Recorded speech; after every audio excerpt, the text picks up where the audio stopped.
Okay. Good morning, Carmel Catholic. Mr. Huther here this morning just to talk to you about a few things. First and foremost, it is early November. That means our first semester quickly comes to a close. We have 3 weeks before Thanksgiving, just a few weeks after Thanksgiving, and then exams. So now is the time to really turn on the gas and to get going if you need to improve your grade, if you feel like it's not representative of your effort or your ability, if you're missing assignments, if you're confused about where you stand in a class.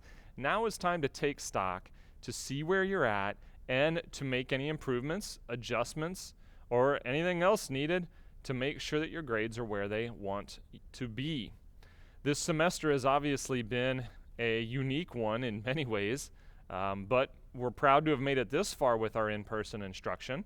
But one thing that will change in a number of classes is the semester exams, or the assessments used to gauge whether you've learned what you were supposed to learn.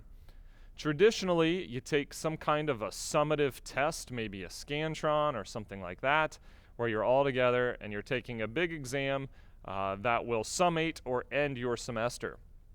As we've adapted to this pandemic, one of the fruits of that adaptation is that we're really leaning towards learning over assessment. And so you'll notice that a number of your classes might not have that traditional summative assessment at the end of a class. They may go with some kind of a formative assessment. They may go with a project. There may be all kinds of alternatives. So be prepared for whatever your class has to close out the semester.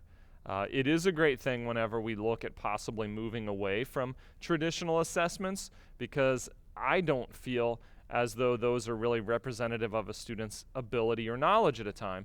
So take advantage of these unique types of assessments, be they formative or summative, at the end of a semester, because we may be turning a corner and moving away from these traditional models of assessment, or at least not as a heavy emphasis or reliance on them.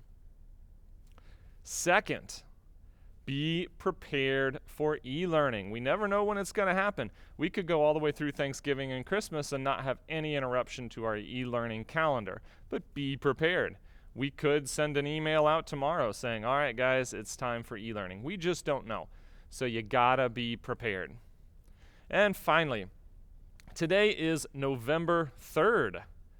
I don't think that many folks knew the significance of this day as Election Day until this year. And why? Why are things so heightened on this November 3rd of 2020 in this election year?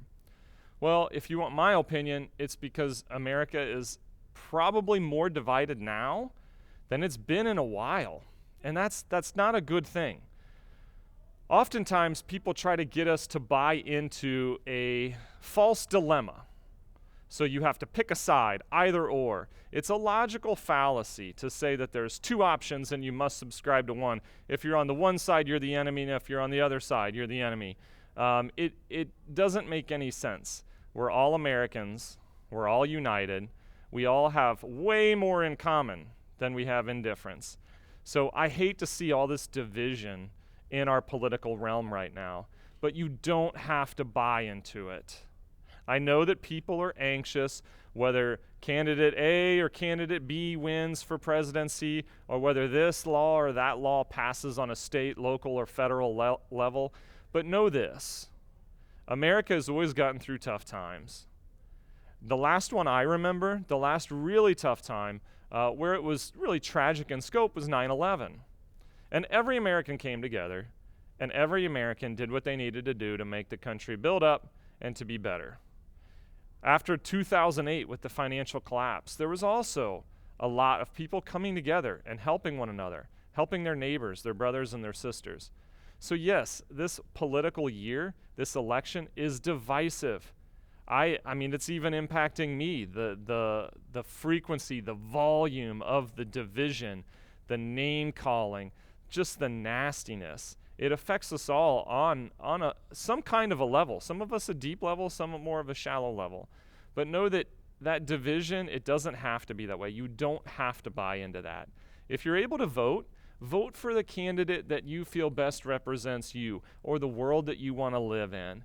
As a Catholic, it's okay to vote for either presidential candidate. If you're not Catholic, it's okay to vote for either presidential candidate. There's really good people on both sides of that aisle. There shouldn't be both sides of an aisle. There should be many, many different aisles and many, many different places to sit and have a vote and to have a representation. But in America, we have a bicameral system. That two-party system tends to lend people to get you to believe that it's either this side or that side. You're either my friend or your foe, and it's not that way. Our faith has always taught us about a deep and abiding respect for our brothers and our sisters. Our exemplar is Jesus. And he didn't care if you were Democrat or Republican. He didn't care what you looked like. He didn't care how you acted. He would come sit down with you, meet you where you were at. He would walk with you. He would talk with you. And he would come to understand you as a person. More than anything, he would love you regardless of where you stood on these issues. So, love your brothers and sisters. Don't get caught up in the friend or foe false dichotomy stuff, because it's not as real as it seems. Just do your civic duty and vote. Be informed. If someone's voting in a way you don't like, it's okay. Come to walk with them, talk with them, try to understand where they're coming from, and meet with all those commonalities in mind. If we focus on the commonalities rather than the differences, then that false dichotomy tends to go away. So you got a lot of adults trying to sow division. You're our future. You really are. You're going to be those adults in 20 years, and you can learn from moments like this to say, it doesn't have to be this way. Ignore the noise. Just be nice to your brothers and sisters. Be informed and vote, but don't assume that this political election has to be all nasty. I know there's a lot of anxiety. There's a lot of anxiety over changes that we see in the United States. There's a lot of anxiety over racial unrest and justice, lack of racial justice. There's a lot of anxiety over economics. There's a lot of anxiety over the haves and the have-nots.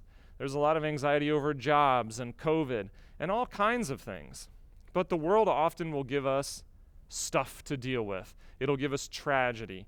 It'll give us triumph at times as well. So all we have to do is come together and realize that we can get through tough times.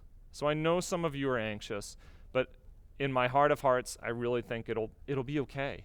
Just do your best to be a civic servant.